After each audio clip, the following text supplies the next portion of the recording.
US dollar is not dying, despite what you may have heard. To use gold instead of US dollars. Stop using the dollar to curb Western dominance. All of it is shutting out the US dollar. But there are some changes happening around the world that you should know about. The US dollar has been considered as the safest and most stable currency since the end of World War II. It's the global reserve currency, which also gives the US major global economic power. Power that some countries say they abuse. And several countries around the world are now working to reduce their dependence on the US dollar. It's a process called De-Dollarization.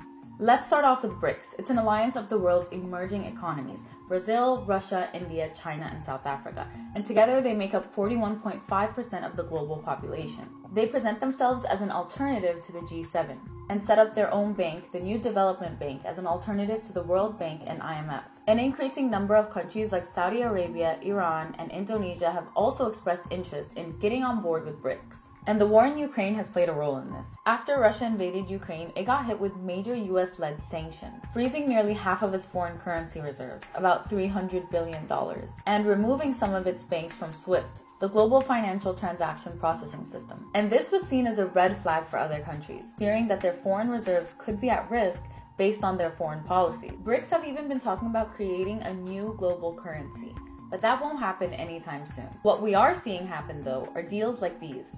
And China's yuan seems to be on the rise. Although it only makes up 3% of global reserves, it's gaining popularity as a currency used for international trade deals. And it's become Russia's main reserve currency. But it's not likely that the yuan could replace the dollar as the global reserve currency, because China would have to allow people to freely trade the yuan, which it doesn't because it controls the value of it. And despite all of this chatter about the end of the dollar, its value continues to go up. So the US is still an economic powerhouse, but analysts say its stronghold on the global financial system could weaken if more countries start trading in other currencies.